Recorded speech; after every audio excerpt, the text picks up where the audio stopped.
Hi, I'm Mina. And I'm Yules. Thanks for tuning in to Artificially Informed. You're listening to The Deep Dive, and today we're looking at a huge stack of global reports that honestly, they just prove we are a species in this absolute chaotic transition. Yeah, totally. A chaotic transition is probably the best way to put it. Right, and I mean, let's start with the loudest transition of the week, which has to be SpaceX. Absolutely loud is the right word for it. Because reading through the coverage today from places like France 24 and CNN and the BBC, it just feels like we're simultaneously touching the stars and then completely failing to keep our own house in order down here. Well, it's that ultimate paradox of human ambition, right? I mean, we're launching these massive mega rockets and synthesizing new molecules with AI and literally looking at the dawn of time. Right. But at the exact same time, we're dealing with, collapsing supply chains and record heat waves and this deeply, deeply fractured geopolitical landscape. And we are unpacking all of it for you today. Yes, we are. Because our mission here for you, the listener, is to really cut through the noise of the global media and give you the actual mechanics behind the headlines. Right. We aren't just going to tell you what happened. We're going to break down how and why it happened. Exactly. So let's jump straight into the Indian Ocean. Let's do it. Because the Starship Flight 12, specifically the V3 ship, just pulled off something that looked like straight-up science fiction. I mean, the coverage of this has been wall-to-wall, and honestly, for good reason. Starship is the most powerful launch vehicle humanity's ever constructed. Yeah. But what makes this week's launch so critical isn't just the sheer thrust getting it off the pad in Texas. It's really the physics of the return. Right, because there was a massive delay earlier in the week. I mean, a last-minute scrub that had everyone holding their breath. Yeah, it was tense. I watched the live feed, and when you have a machine of that magnitude fully fueled, scrubbed launch, is a massive operational nightmare, isn't it? Oh, it's incredibly tense. Yeah. I mean, you're dealing with cryogenic liquid methane and liquid oxygen. All right, volatile stuff. Yeah, you can't just leave that sitting in the tanks indefinitely because it boils off, and it completely changes the pressurization of the entire vehicle. But they managed the turnaround, they got it airborne, and they achieved their primary objective. Which was demonstrating that this scaled-up V3 design could actually survive atmospheric reentry and make a controlled splashdown. I saw the footage of the reentry, Yeah. and the rocket was completely engulfed in this, pink and purple fire. Yeah, the plasma. Right, but I always hear the term plasma blackout, so what is physically happening to the ship when it hits the atmosphere?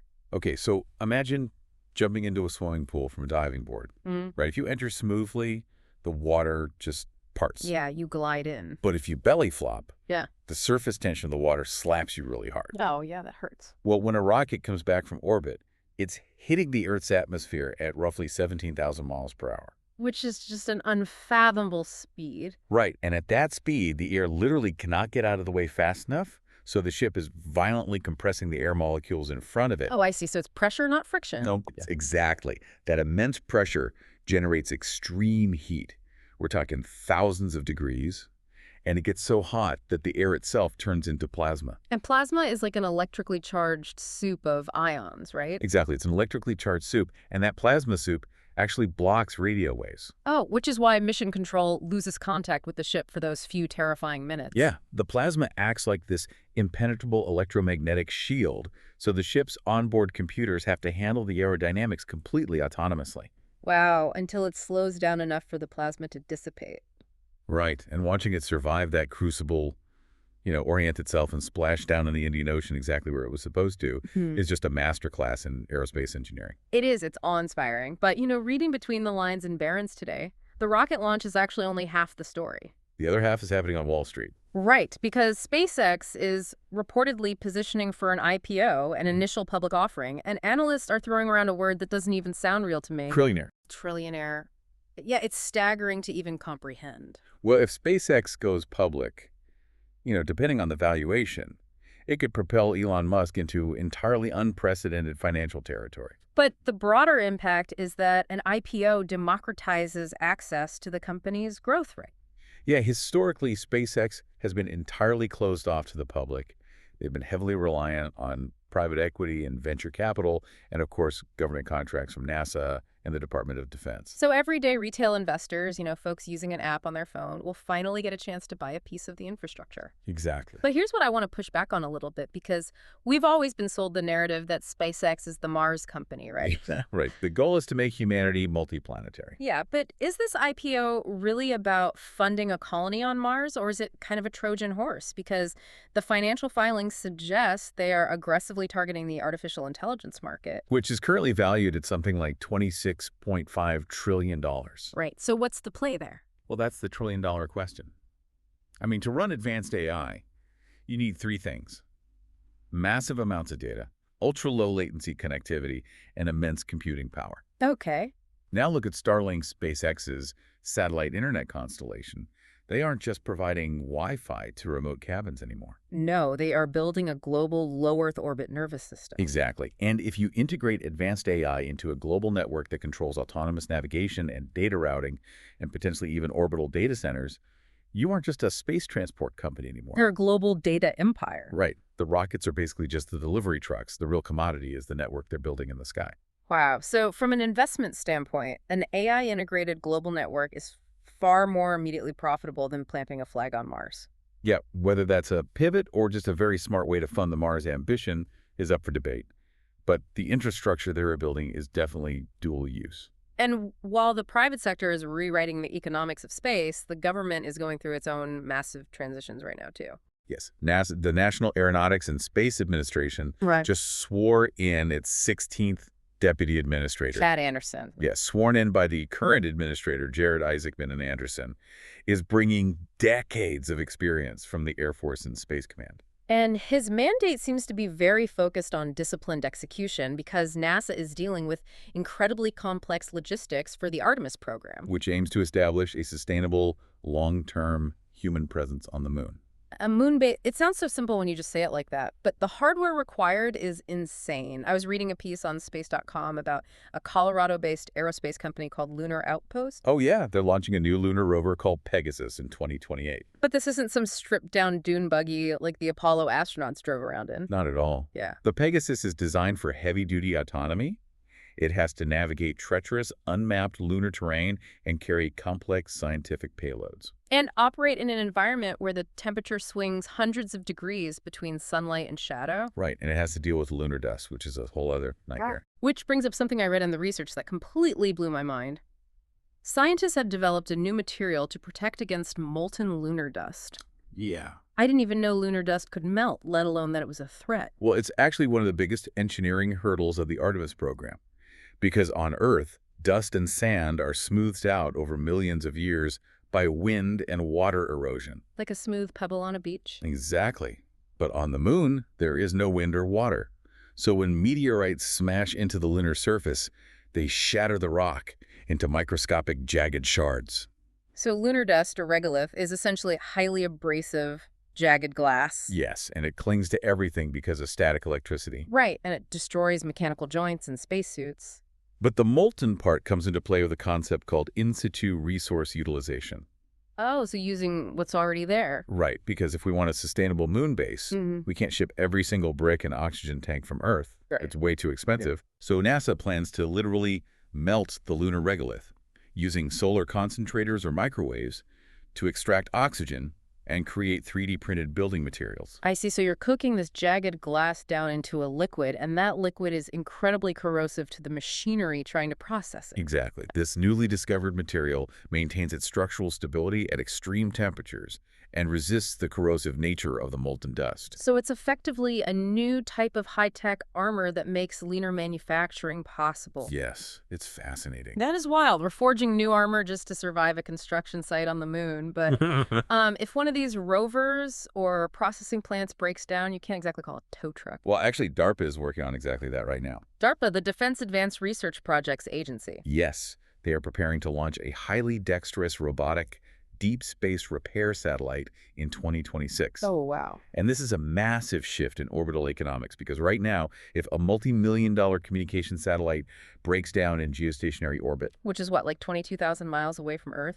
Yeah, about this desk junk, it just becomes space junk because it's way too high up for a crewed mission to reach it. So DARPA satellite is basically an autonomous mechanic. It's equipped with incredibly precise robotic arms, and it's designed to approach a tumbling dead satellite, grapple it safely without causing a collision. Because a collision would create a huge cloud of shrapnel? Exactly. Yeah. And then perform mechanical repairs or even refuel it. I mean, I can't even get my Bluetooth to sync with my car half the time, and we're building autonomous tow trucks to fix satellites 22,000 miles in the sky. It's a huge leap.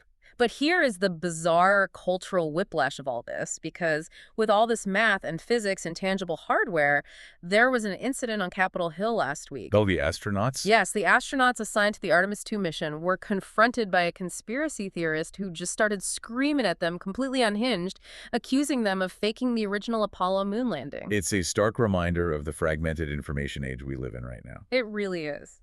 It really echoes that famous incident from years ago when Buzz Aldrin was harassed by a denier, and Aldrin, who was in his 70s at the time, just clocked the guy with a right hook. A very physical, kinetic response to a theoretical debate, but I mean, it highlights a real societal issue. It does. As our technology becomes more complex, plasma, reentry, quantum computing, AI, it starts to look indistinguishable from magic to the average person. Right, and when people can't intuitively understand how a technology works, a knowledge gap forms. And that gap is the exact breeding ground for conspiracy theories. Exactly. When you feel alienated by the complexity of the modern world, it's psychologically comforting to believe it's all just a staged movie production rather than admitting the universe is incredibly complex and you just don't understand the math. Yeah, speaking of the complex universe, let's look way past the moon for a second, because the James Webb Space Telescope, the JWST, is fundamentally altering astrophysics. It really is. I was reading a report from CNN about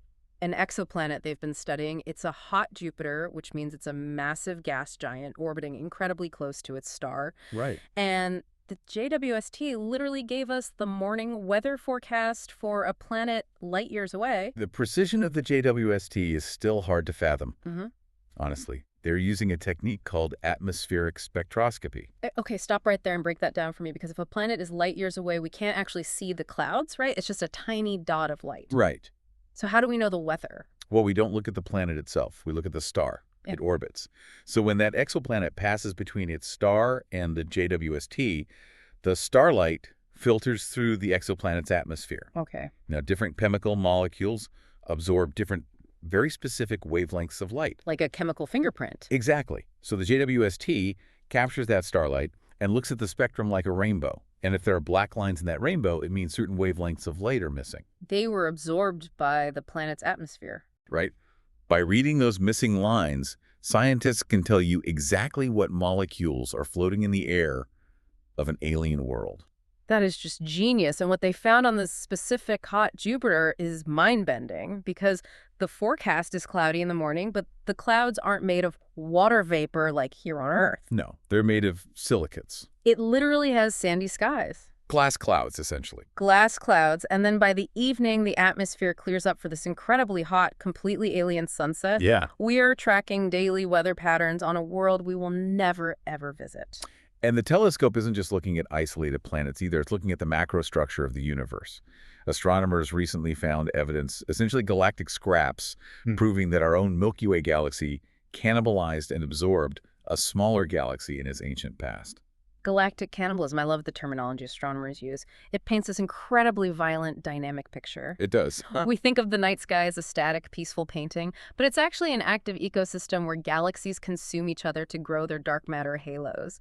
Right? It's all governed by the relentless pull of gravity. Yeah. But, the mechanics get even stranger when you zoom all the way into the microscopic level. Oh, yeah, the Tauntum stuff. Right. Science Daily published a paper on a quantum physics experiment that is completely bending our understanding of how matter behaves. Right. Scientists took a crystal and fired powerful terahertz laser pulses at it, and they were able to make the atoms inside suddenly spin backward. Yeah. Okay, I need an ELI 5 on this, because you completely lost me at terahertz pulses. If I have an atom spinning in one direction, how does a laser physically make it throw it into reverse? Well, it challenges classical physics entirely. Think of a macroscopic object like a child on a tire swing spinning clockwise. Okay. If you push them in the direction they're already going, they just spin faster. If you want them to go counterclockwise, you have to physically stop them first, overcome their momentum, and push them the other way. That's just basic inertia. But in the quantum realm, atoms within a crystal lattice don't behave like a tire swing. They exist in states of angular momentum that are dictated by the symmetry of the crystal itself. Interesting. So when the scientists fired the terahertz laser, it created an intense, ultra-fast magnetic perturbation. And because of the quantum rules governing that specific crystal, the energy couldn't just make the atom spin faster. So what did it do? Instead, it forced a quantum jump. The atom instantly flipped its spin state to the opposite direction without having to slow down and stop first. It just teleported its momentum into reverse. Effectively, yes, it's a nonlinear response. Wow. And while it sounds like abstract physics, the real-world application is massive. If we can reliably flip the spin of an atom using light, we can use that to write data into quantum computers at speeds millions of times faster than current hard drives. So manipulating atoms with lasers is how we build the next generation of computing. And we really need that computing power because artificial intelligence is already saturating everything we do. I mean, let's look at what's happening right now with software. Right. Spotify is making some aggressive moves. They are going head-to-head with Google's Notebook LM by launching a personalized podcast desktop app in over 20 countries. They're really pushing the boundaries of generative audio. The tool allows users to input raw notes, text, or recorded conversations, and the AI synthesizes it into a polished multi-voice audio overview. And they've also integrated technology from 11 Labs, which is a leader in AI speech synthesis, to launch an audiobook creation tool. Yes. I was reading about this. An independent author can literally just upload a PDF manuscript, and the AI generates a completely natural-sounding, expressive narration. Right. It breathes, it pauses for dramatic effect, it changes intonation based on the punctuation. It entirely democratizes audio production. Yeah. An author who couldn't afford a $10,000 studio recording can now produce an audiobook for pennies. But simultaneously, it is completely devastating the traditional voice acting industry. It's the classic double-edged sword of automation. Yeah, and Spotify is also rolling out AI-powered Q&A features where you can ask the app highly specific prompts like, find me a podcast about the Roman Empire that's funny but historically accurate, and the AI dynamically generates a curated feed. Which points to a massive shift in how we find information, right? Look at a startup called Peak AI. They just secured $21 million in funding, specifically to tackle AI search visibility. Because we aren't Googling things the same way anymore. Exactly. For 20 years, companies spent billions on SEO search engine optimization to make sure their website popped up first on Google. Right. But now consumers are asking large language models like ChatGPT or Claude direct questions. So if I ask an AI, what are the most durable running shoes? The AI doesn't give me a list of links, it just gives me an answer. Exactly. Peak AI is building architecture to help brands ensure their products are included in the training data and the retrieval processes of these AI models. Wow. It's an entirely new frontier of marketing called RJAG Optimization Retrieval Augmented Generation. It's wild to think that marketing is now about convincing an algorithm to hallucinate your product in a positive light. Yeah, it really is. But AI isn't just dealing with text and audio. TechCrunch had a fascinating story about a startup called Patina. They just raised $2 million to completely upend the fragrance industry. And perfumery is an industry that really hasn't fundamentally changed its chemistry in half a century. Right. Traditionally, you have a master perfumer, a nose, who mixes natural extracts like rose oil or sandalwood with a known library of synthetic chemicals. It's trial and error. Yeah. But Patina is using machine learning to map out human olfactory receptors and predict entirely new scent molecules. The chemistry here is fascinating. A scent is just a volatile molecule binding to a receptor in your nose. Okay. The number of possible chemical combinations that could produce a smell is astronomically high. Billions of potential molecules that have never existed in nature. Right. Patina's AI algorithms analyze the molecular weight, the shape, and the volatility of these theoretical compounds and predict exactly what they will smell like before they are even synthesized in a lab. So they are teaching computers how to invent odors. You could ask the AI to generate a molecule that smells like a thunderstorm in a pine forest, but slightly sweeter, and the AI just prints out a chemical formula. Yeah, and beyond cosmetics, they are looking at therapeutic applications, designing molecules that trigger specific neurological responses, like reducing anxiety or increasing focus purely through the olfactory bulb. We are literally synthesizing new realities, but I promised you all a tightrope walk at the top of the show, right? You did. We have AI creating custom molecules. We have Starship catching plasma fire. We have the JWST reading the weather on a hot Jupiter. Right. But at the exact same time, Waymo had to pause its autonomous robo-taxi service in Atlanta and San Antonio last week. Yeah, Waymo, owned by Alphabet, is arguably the leader in self-driving cars. So when they pause a fleet, it's a significant indicator of a systemic issue. Do you know why they paused it? Heavy rain.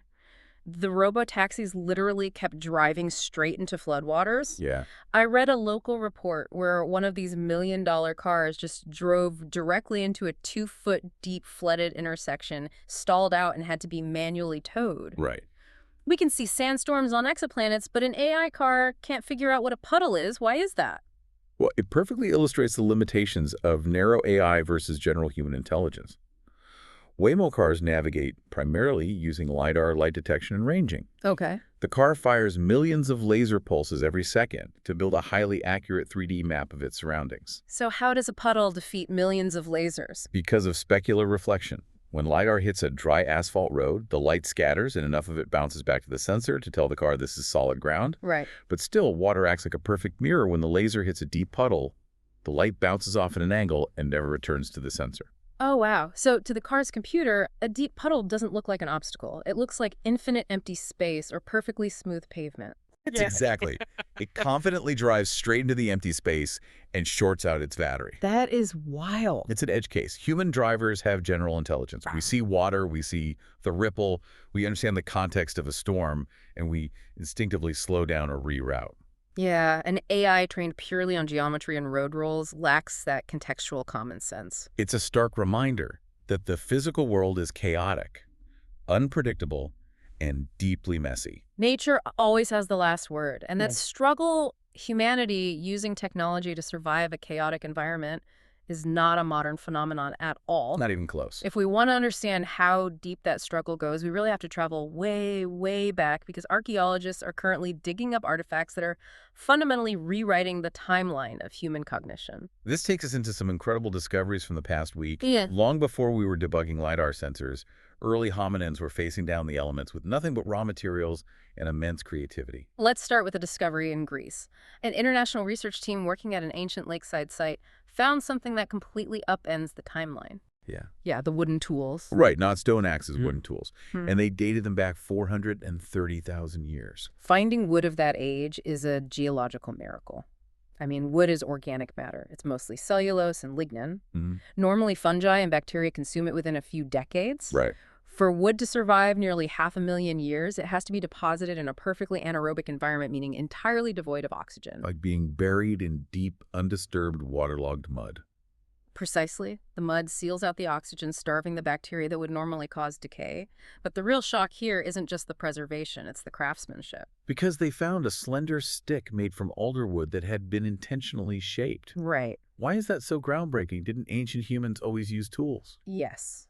But 430,000 years ago, Homo sapiens, our direct species, did not exist. We are looking at the handiwork of an ancestor, likely Homo heidelbergensis. We've always assumed that complex multi-step engineering was a uniquely modern human trait. Yeah. But to select a specific type of wood, visualize a tool in your mind, and then use a stone blade to shape that wood into a specific form implies a level of spatial reasoning and forward planning that we didn't think existed that early in the hominin family tree. So they weren't just reacting to their environment, they were actively engineering solutions. Exactly. And it seems like harsh environments are actually the primary catalyst for that engineering. Yeah, look at the study that just came out of Henan province in China. Researchers were analyzing a 146,000-year-old animal butchering site used by a species called Homo juluensis. The environmental context of that site is vital, right? It was an ice age setting. Yes, the climate was brutally cold, freezing and unforgiving. The researchers looked at the sophisticated stone tools found there and concluded that the extreme cold was the direct evolutionary driver for their technological leaps. That really flies in the face of how we usually think about human progress. We have this romantic idea that society needs stability and abundance to innovate. Like, once agriculture gives us surplus food, we have the free time to invent the wheelwright philosophy and build cities.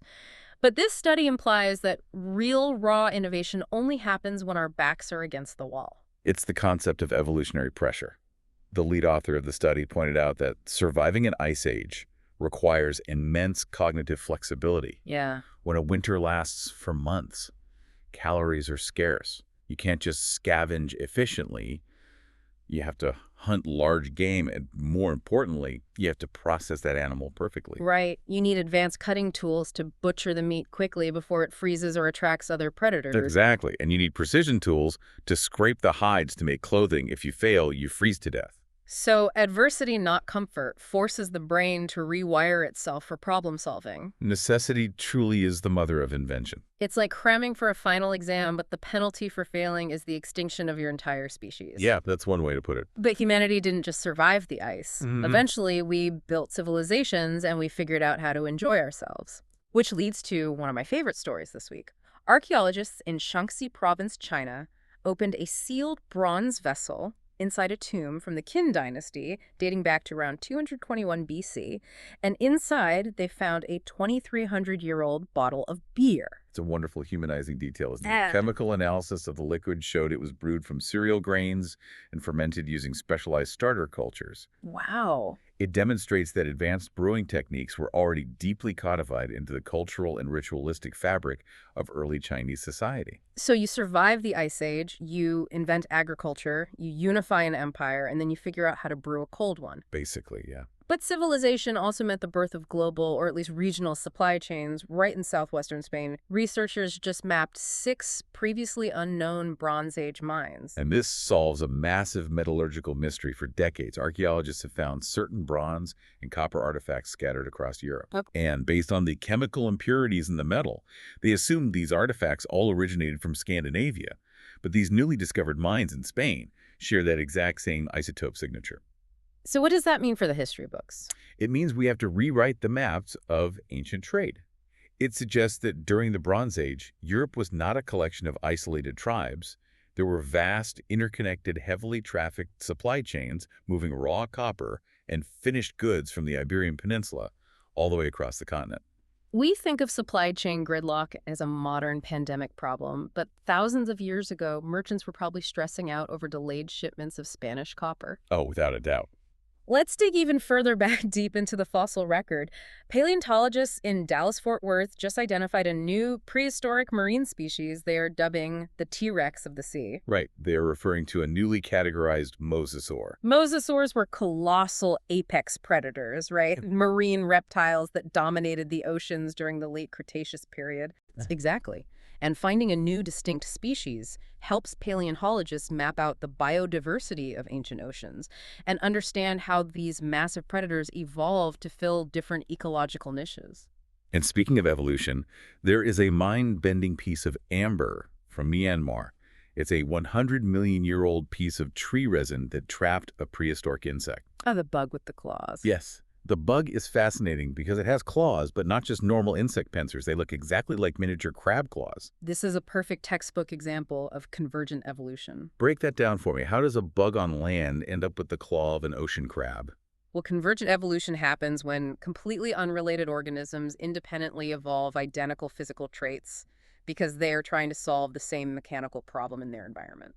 Okay, so even though this terrestrial insect and a marine crab are separated by hundreds of millions of years of evolutionary divergence, nature realized that a hinged, pincer-like claw is the absolute most efficient biomechanical design for grasping prey. It's called carcinization. Yeah. Nature just keeps evolving things into crabs because the blueprint works perfectly. That is incredible. Nature just copy-pastes the best design. Yes, the crab body plan is apparently the peak of mechanical efficiency for a certain type of survival. Okay, one more ancient secret, and this one fundamentally flips the script on how we view natural disasters when we think of asteroid impacts. We think of the apocalypse. Right, we think of the dinosaurs getting wiped out. Exactly. But geologists studying the 50,000-year-old Hapcheon crater in South Korea are presenting a completely different angle. The Hapcheon crater is providing physical evidence for a theory that changes our perspective on planetary impacts. We know the immediate aftermath of an asteroid strike is total devastation, vaporized rock, shockwaves, tsunamis. Right. But the long-term geological aftermath creates something highly unique. The immense heat and kinetic energy from the impact deeply fracture the Earth's crust and heat the trapped groundwater. Creating a massive system of boiling hydrothermal vents. Precisely. And those hydrothermal vents act as biological incubators.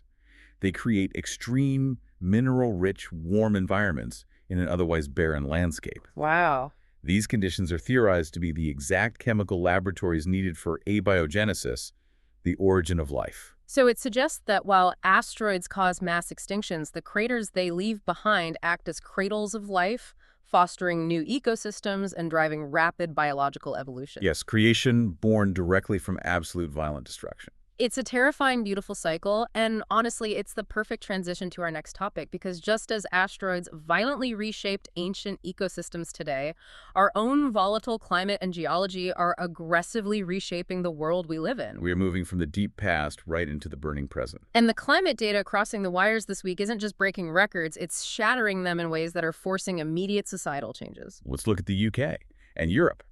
The UK just recorded its hottest May day on record, hitting 34 degrees Celsius, which is around 93 degrees Fahrenheit. And the forecast says it's going to push to 35. Right? And for a region whose infrastructure and housing are built to retain heat, not expel it, this is an immediate public health crisis. The headlines in the British papers are literally reading, "Heat leaves Africa and Med in shade." The real danger here is physiological.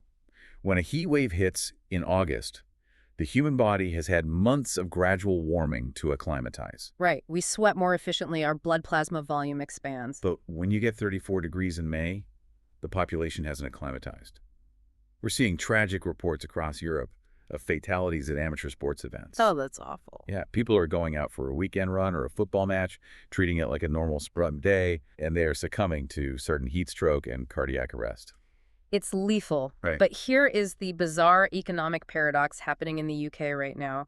The Chancellor, Rachel Reeves, announced new fiscal measures to help families struggling with the massive cost of living crisis. Right. And one of the main initiatives is cutting the value-added tax, the VAT, for theme parks, outdoor attractions, and children's meals this summer. From a purely macroeconomic perspective, the intention makes sense. You want to stimulate the domestic leisure sector and give strained household budgets some relief during the holiday season. But look at the environmental reality. You have the government actively incentivizing and making it cheaper for families to pack up their kids and spend 8 hours walking around an asphalt theme park right in the middle of a lethal record-breaking heat wave. Yeah.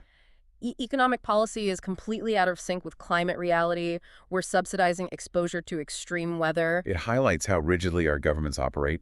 Economic departments don't seamlessly talk to environmental or public health departments. It's a very reactive posture. And unfortunately, that reactive posture is going to be tested severely across the Atlantic. NOAA, the National Oceanic and Atmospheric Administration, just released their forecast for the 2026 Atlantic hurricane season. And it looks incredibly grim. It does. The primary driver this year is a very strong El Nino pattern. Right. Break down El Nino for us. So we hear it on the Weather Channel all the time. Yeah. But what physically is it?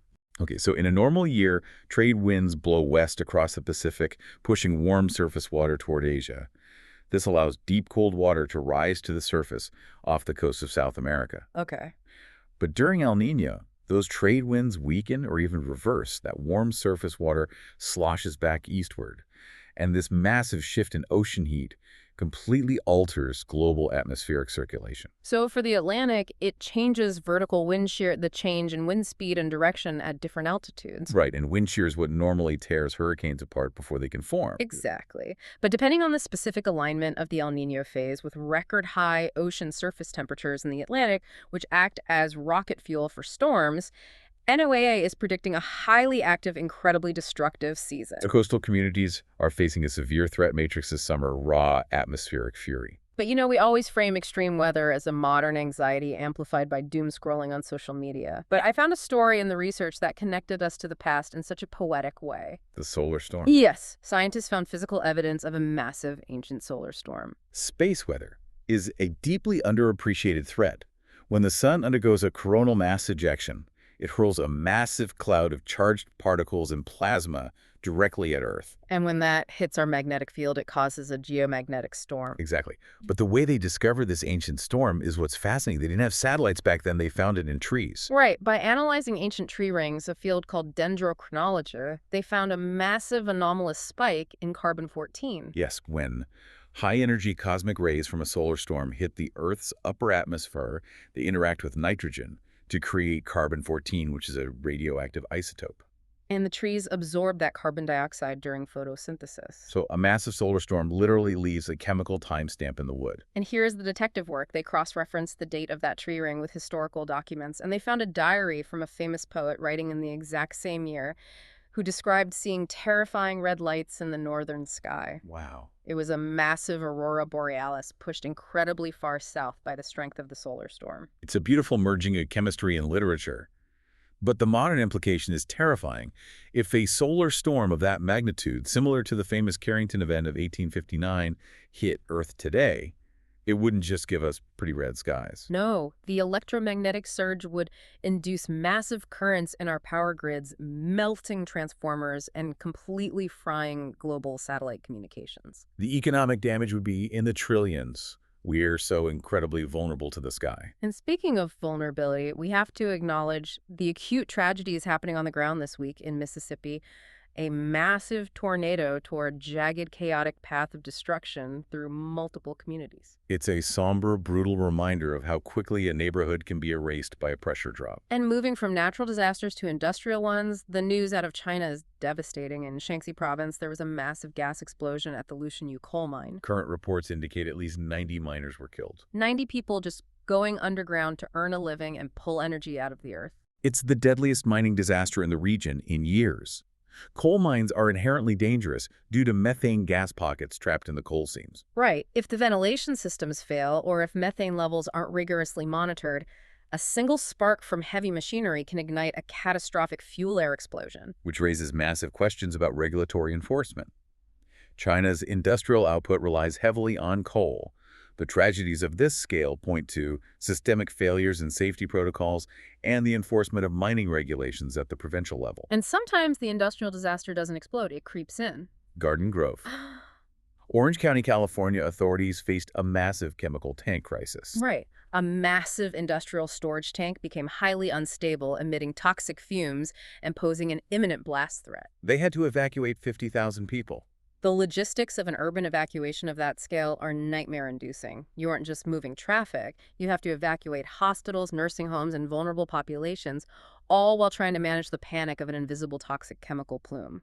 The emergency responders managed to stabilize the tank and eliminate the immediate blast threat, but they explicitly warned the public that the chemical leak is still active. Yeah.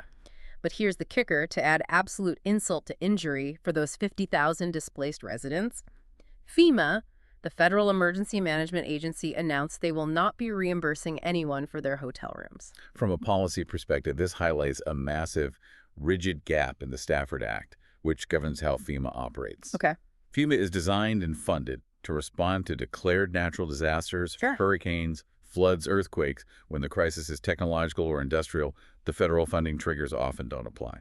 So from the conservative policy view, the private chemical company should be held entirely liable for the damages, not the taxpayer. Right. But from the liberal humanitarian view, you have tens of thousands of people forced out of their homes by a toxic cloud, and the government just shrugs and hands them the hotel bill while they wait for lawyers to sue the company. It leaves local municipalities and everyday citizens stranded in a bureaucratic gray zone. It really does. And it shows that while local and federal governments struggle to manage localized industrial crises, the international community is facing massive systemic fractures.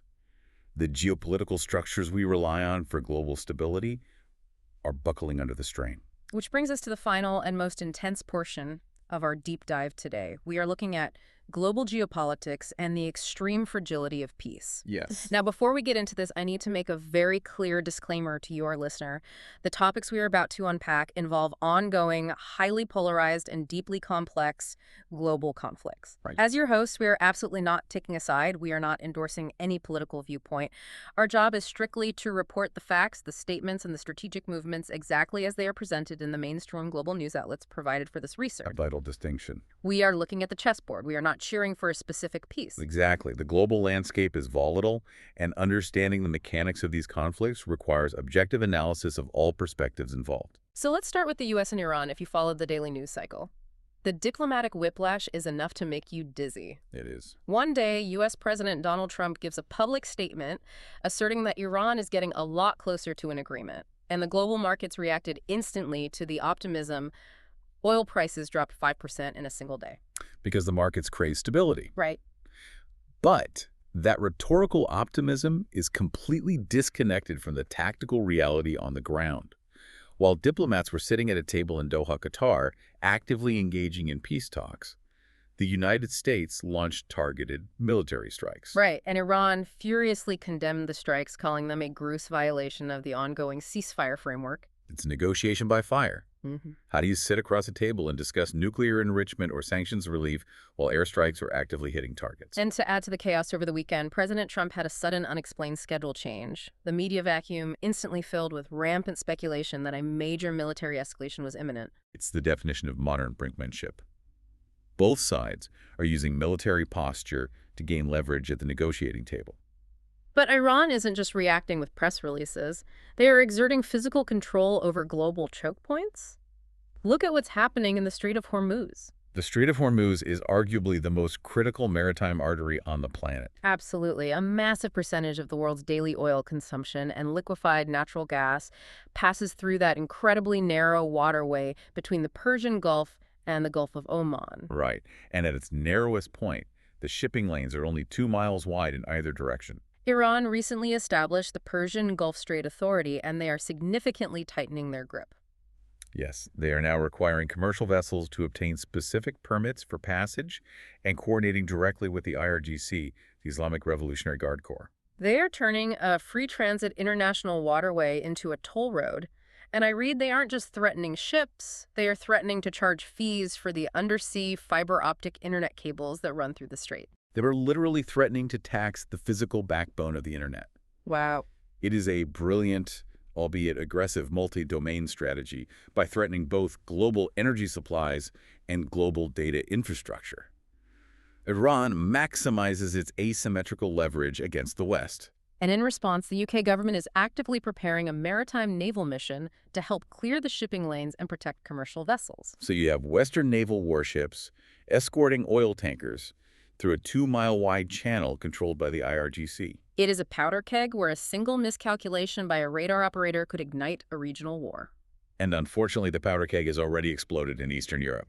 The escalation between Russia and Ukraine is reaching terrifying new levels of intensity. Let's break down the latest strikes. Ukraine reported a highly successful tactical strike against Russia's elite Rubicon drone military unit, which was stationed in the occupied Luhansk region. In modern asymmetrical warfare, drones are everything. They provide reconnaissance, artillery spotting, and direct kinetic strikes. So taking out a specialized drone unit degrades the enemy's operational awareness significantly. Exactly. But the Russian response was immediate. During that Ukrainian operation, a student dormitory in occupied Luhansk was also struck, resulting in several deaths and injuries. Vladimir Putin immediately seized on the dormitory strike, accusing Ukraine of intentionally targeting civilian infrastructure and vowed fierce retaliation. And that retaliation was brutal. Reports indicate large-scale Russian missile and drone strikes swept across eastern Ukraine shortly after leaving at least 4 people dead, dozens injured, and heavily damaging civilian power infrastructure. It is a relentless cycle of strike and counterstrike. But there is a whole other layer to this conflict, and that is the information war. Yes. The battle to control the narrative is just as fierce as the battle for territory. After the dormitory was struck in Luhansk, the Russian government did something highly unusual.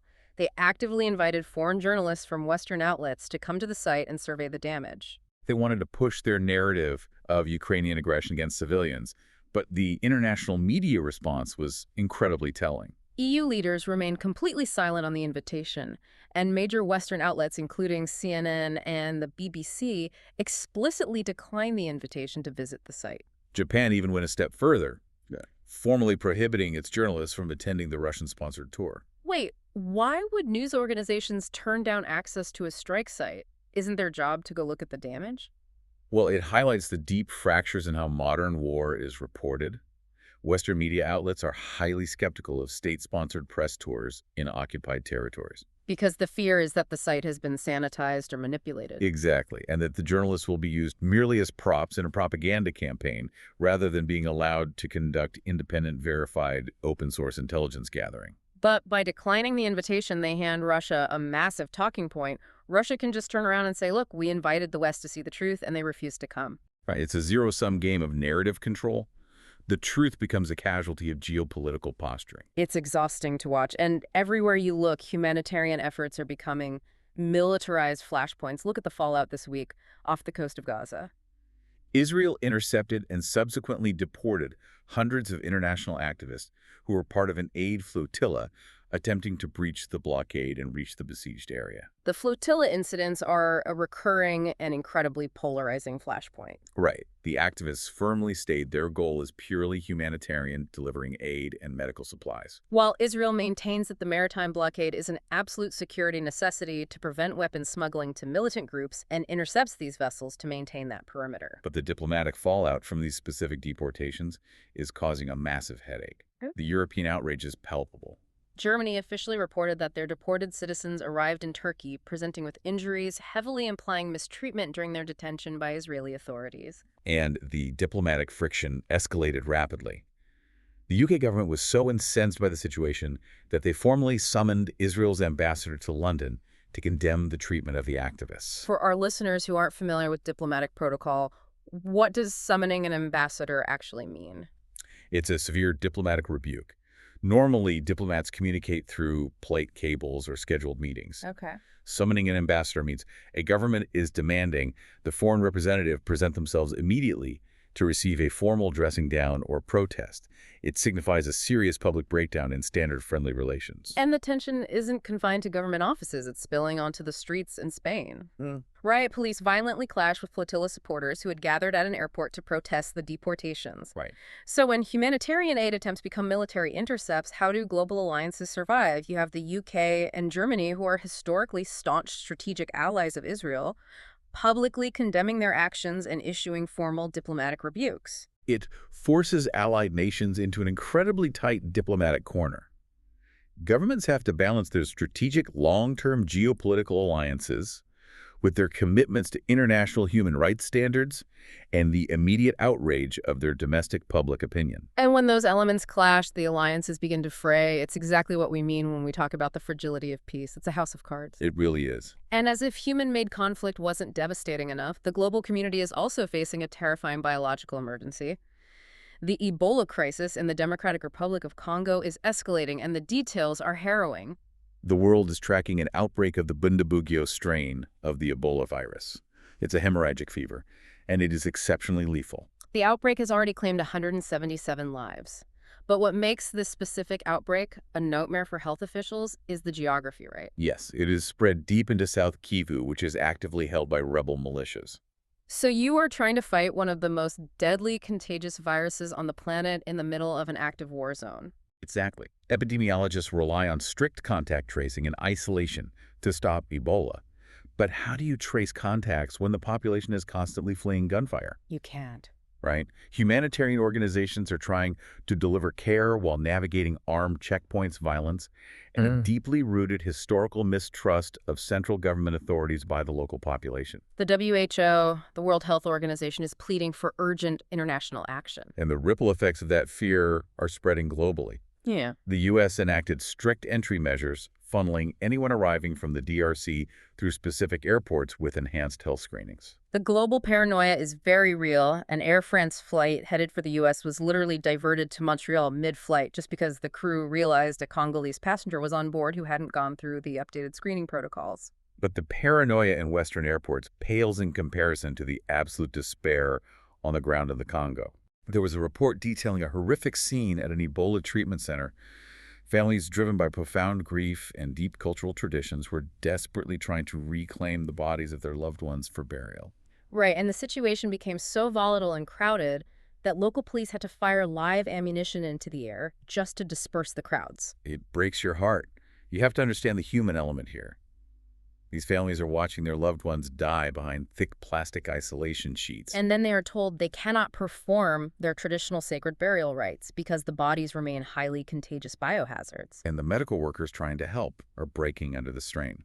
There was an interview with an evacuated American doctor. He contracted the virus, survived, was flown out, but he described the sheer helplessness of watching his local colleagues die around him. And he pointed to a very specific systemic failure. He, along with other responders on the ground, stated unequivocally that recent cuts in foreign aid from Western nations left them entirely ill-equipped to fight this outbreak.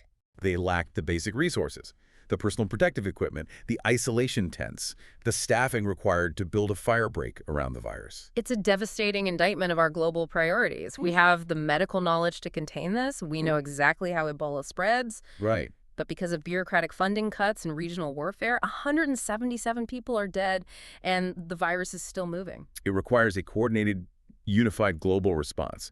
But as we've seen with the geopolitical fracturing we just discussed, from the Strait of Hormuz to Ukraine to Gaza, unified global coordination is in critically short supply right now. Wow. Okay, let's take a deep breath.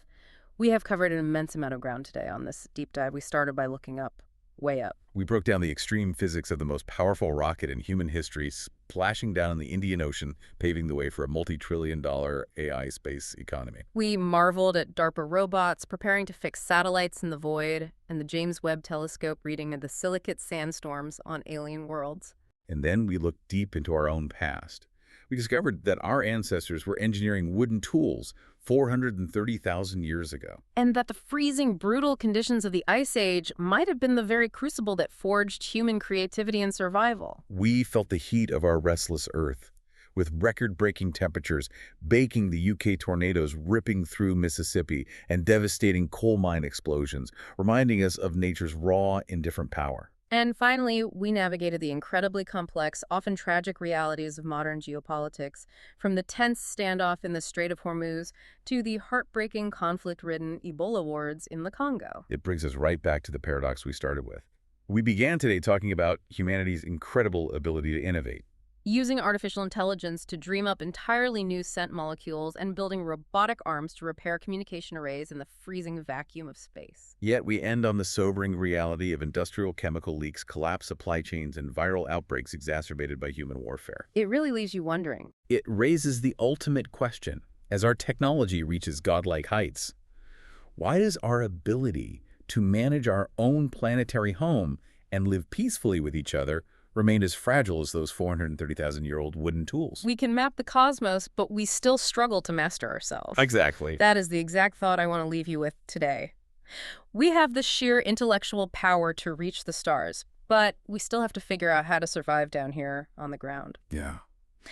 Thank you so much for joining us on this deep dive. We know it's a massive amount of information to process, but understanding the how and the why behind the headlines is the only way to stay balanced in a world moving this fast. Stay curious. Keep questioning the world around you, and we'll see you next time. For enjoying Artificially Informed. Hit subscribe and share it with a friend. From the left, the right, and straight from the algorithm. Thank you. Welcome to The Debate. Right now, over in the middle of war-torn Yemen, there is this incredibly revealing economic paradox playing out. Wealthy elites are driving these brand new high-end Chinese electric vehicles. Right, which is totally not what you picture when you think of the situation in Yemen right now. Exactly. It's a completely surreal image. And they aren't plugging them into a national grid because, well, years of civil war have completely collapsed the centralized power system. Yeah, the infrastructure is just gone. It is. So instead, they are charging them on these hyper-localized, decentralized solar grids that they literally just built out of pure necessity. It really is a striking image. I mean, it's high-tech survival, completely bypassing the traditional Western economic framework. Yeah, precisely. And that image of this localized, self-sustaining economic loop functioning right in the middle of severe geopolitical chaos, I think that's the perfect entry point for what we are analyzing today. Because the global economy is undergoing a massive structural transition. Oh, absolutely. It's a seismic shift. Right. The central pillar of the last several decades, which has been this Western-dominated unipolar world order, is being actively dismantled. We are looking at a fundamentally shifting landscape of power. We really are. We have a strengthening Russia-China axis, we've got deep structural realignments happening in the Middle East, and a global south that is, frankly, claiming unprecedented agency on the world stage. Yeah, and the geopolitical, economic, and business implications of this transition are just monumental. We are essentially watching the rules of the game being rewritten in real time.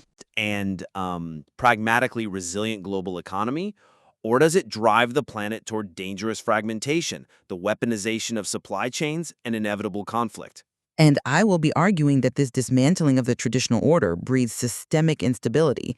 I mean, when the centralized, rules-based systems break down, rogue actors are emboldened to weaponize trade routes, and military aggression threatens the very foundation of global markets.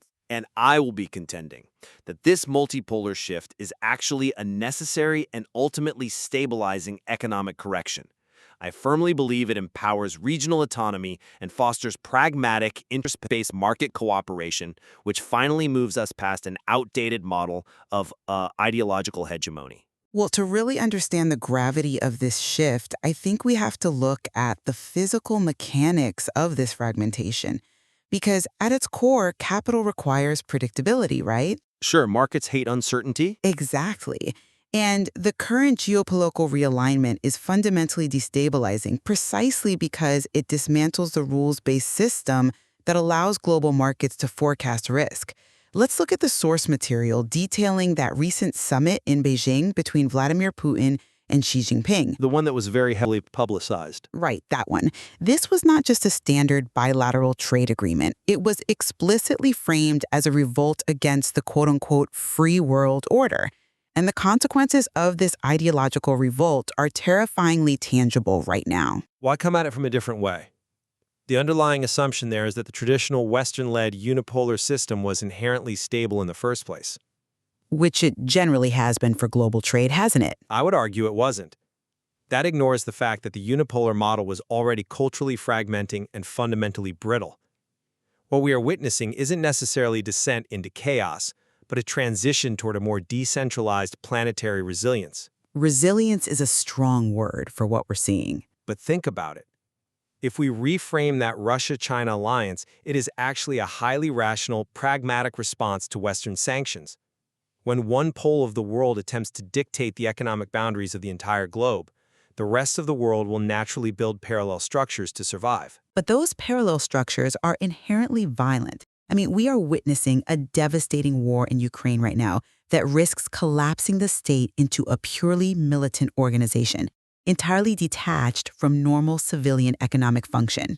It is a devastating conflict, yes. And geometrically changing the threat landscape, we are seeing Russia deploy hypersonic Oreshnik missiles. Oh, wait, before we move on, I think it's crucial we clarify the mechanics of the Oreshnik for the listeners, because it's not just a bigger weapon, right? It fundamentally alters the entire calculus of deterrence. Precisely, it really does. The Oreshnik is a hypersonic intermediate-range ballistic missile, and because of its extreme velocity and maneuverability, it essentially renders traditional Western missile defense systems mathematically obsolete. Wow. Mathematically obsolete? Literal physics of your defense umbrella, the unipolar security guarantee evaporates. I agree that the military technology is advancing in terrifying ways. I really do. But I think we have to separate the geopolitical theater from the underlying structural economic reality. How can you separate them when one targets the other? Because regional actors are proving right now that they can successfully manage their own economic interest without relying on Western hegemony to hold their hands. Look at the relationship between the UAE and Israel. Okay, let's look at them. The source material describes their defense and technology ties as cold and pragmatic. These are nations with profound ideological differences and, frankly, very complex regional histories, yet they are forging robust, forward-looking market cooperation based entirely on mutual sovereign interests. But that's a very specific, isolated example. It's an indicator of the broader trend. Multipolarity forces nations to act in their own economic interest rather than adhering to, outdated Cold War-era divisions. I'm not convinced by that line of reasoning because it treats these emerging alliances as if they exist purely in the realm of harmless macroeconomic theory. You cannot separate the business from the bombs here. I'm not saying it's harmless. I'm saying it's adaptable. But the energy ties between China and Russia are not just pragmatic business or a natural market correction. They are a direct, calculated strategy to fund military aggression.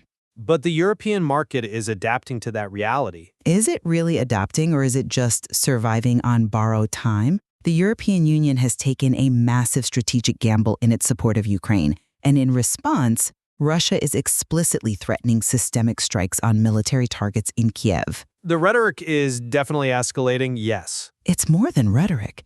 How can you argue that global markets are going to thrive in a decentralized system when a major nuclear power is actively rehearsing the use of tactical nuclear forces in drills with Belarus? Well, military drills are... The deployment of tactical warheads to Belarusian sites isn't just political posturing.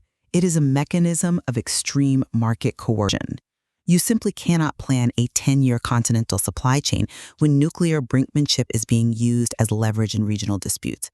It freezes capital investment completely. We absolutely must acknowledge the severity of military conflict. I don't want to downplay that.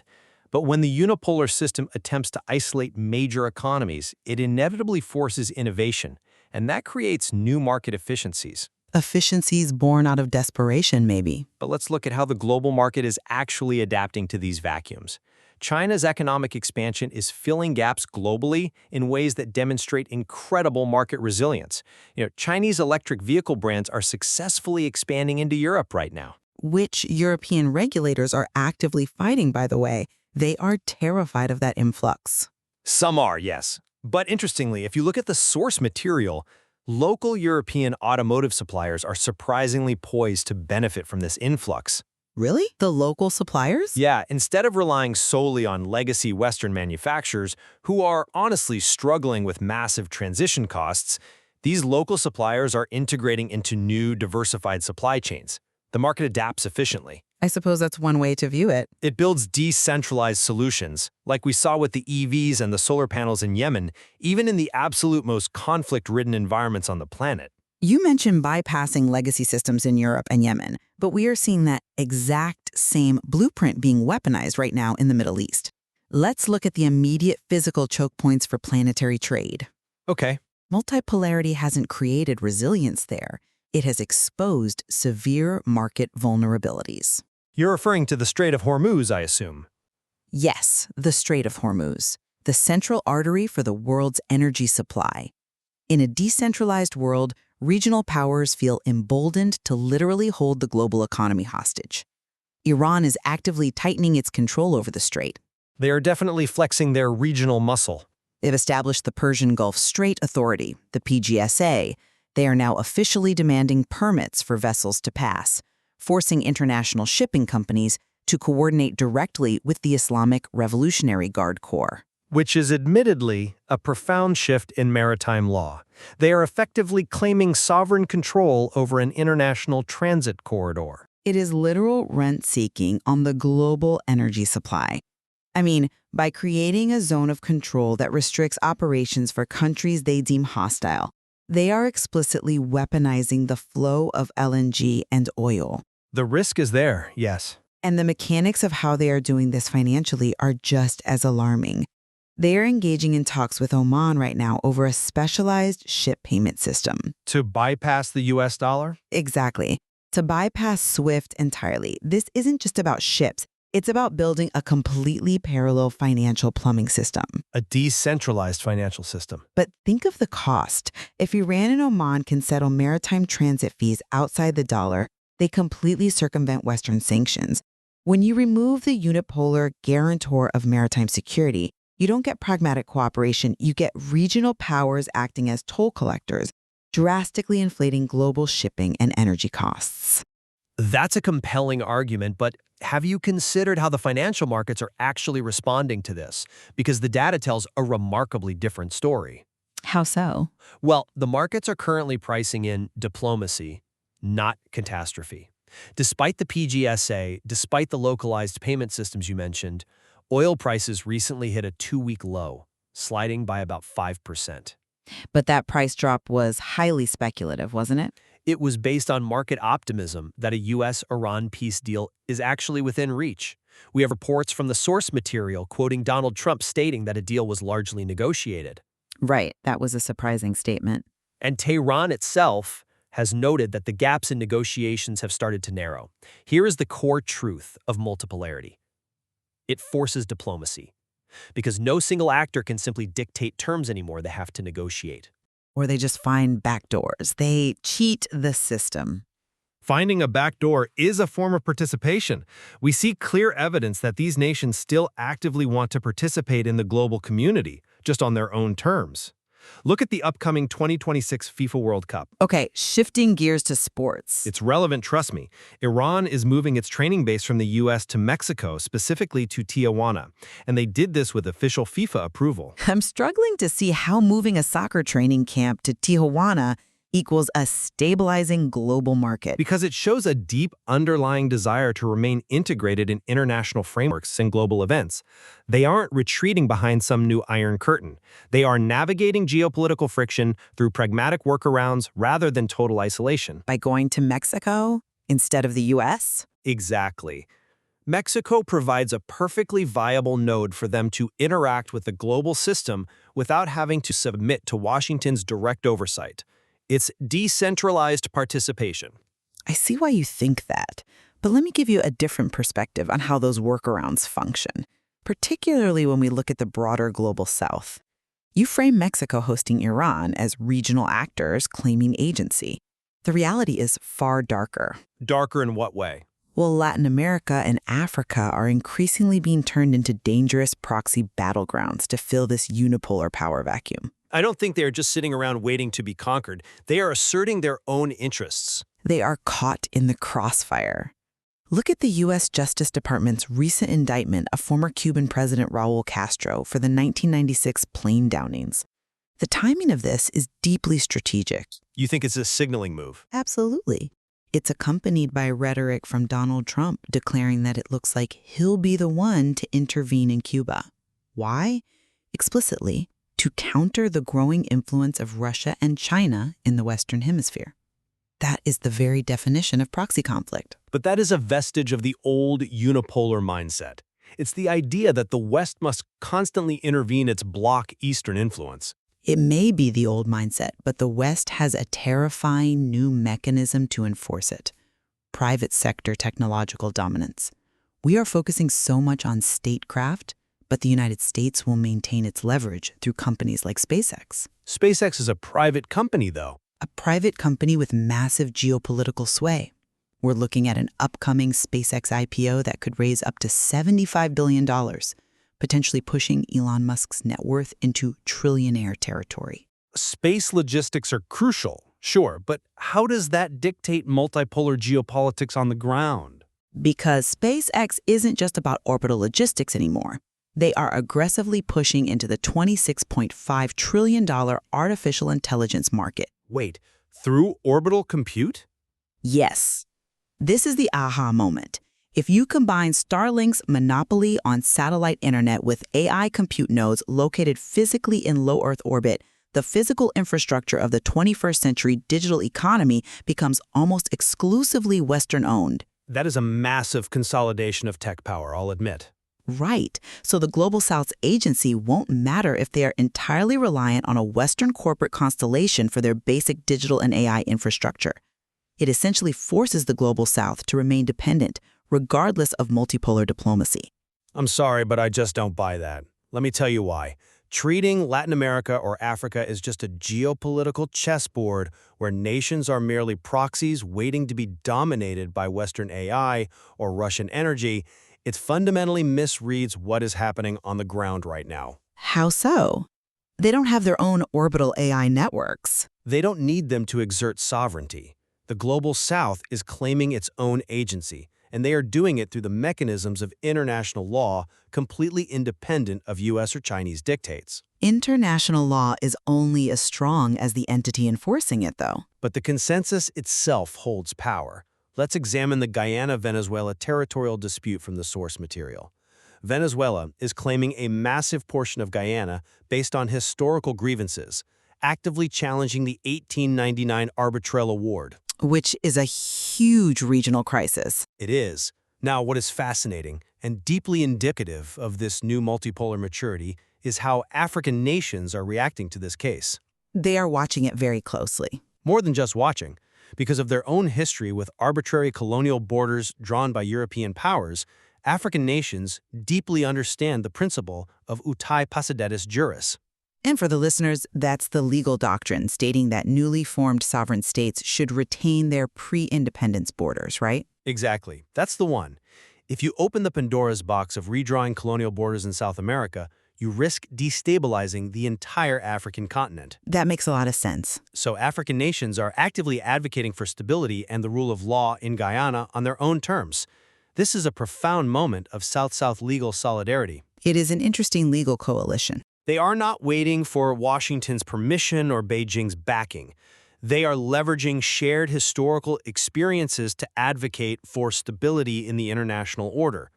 The assumption that SpaceX's orbital AI will somehow override the legal and political agency of entire continents, I think it fundamentally misunderstands how multipolarity is democratizing global governance. That South-South solidarity is certainly notable, I'll give you that. But we cannot ignore that legal frameworks eventually require enforcement. And when we look at the totality of the source material we've discussed today, it really paints a very stark picture. A complex picture. Certainly. The shift away from a unipolar world is undeniably underway, but the resulting multipolar landscape poses grave risks to planetary economic stability. We are transitioning into a system characterized by Russian hypersonic missiles that literally break deterrence models, Iranian rent-seeking through parallel payment systems in the Strait of Hormuz, and a deeply fragmented approach to international security. But that fragmentation is... The breakdown of a centralized, rules-based order does not inherently produce a peaceful network of independent actors. Historically and presently, it produces a volatile environment where power vacuums invite aggression, and the foundational arteries of global trade just become leverage in regional conflicts. The friction we are seeing is undeniable. I agree with you there. But it is the friction of transition, not the permanent state of the new system. You see it as growing pains? Exactly. The transition to multipolarity is fraught with short-term challenges, yes, but it is ultimately creating a more equitable, pragmatic, and resilient planetary economy. The evidence is clear in the adaptive behaviors of both the markets and the nations themselves. If they survive the transition, They are adapting right now. From the cold, pragmatic tech ties between the UAE and Israel to the deployment of decentralized solar grids powering EVs in Yemen to Africa's legal solidarity with Guyana, these are all highly successful proofs of concept. They prove that a decentralized world can govern itself, adapt to crises, and forge mutual interests without the need for a single overarching hegemon dictating the terms of global participation. I think one area where we definitively converge today is that the architecture of global power is just no longer defined solely by traditional statecraft or military size. The true deciders of leverage in the coming decades will really sit at the intersection of emerging technologies like orbital AI compute and the physical realities of shifting energy supply chains. Absolutely. How those two vectors interact is going to determine the stability of whatever planetary order comes next. Yeah. I completely agree. Whether it is a state-owned enterprise in the Middle East securing oil transit via non-dollar payments, or a private entity launching an IPO to capture a $26 trillion tech market, the mechanisms of power are fundamentally evolving. It requires us to constantly reevaluate our assumptions about who holds leverage and how they intend to use it. Absolutely. And examining these shifts from a planetary perspective reveals just how deeply interconnected these technological and diplomatic forces really are. It's a deeply intertwined system. It is. It's a reminder to our listeners that the complex market forces and geopolitical realignments we've analyzed today are still unfolding across the source material, and there is so much more to explore. We've barely scratched the surface. We often hear the global economy described as a machine, but perhaps a better analogy is that it is no longer a single mainframe computer, it's transitioning into a blockchain. It's increasingly decentralized, much harder to entirely shut down, but incredibly volatile because there's no central administrator left to hit the undo button. Thank you for joining us on The Debate. That's it for today's Artificially Informed. Nope. Thanks for spending your time with us. Yeah. Stay sharp, stay curious. See you next time.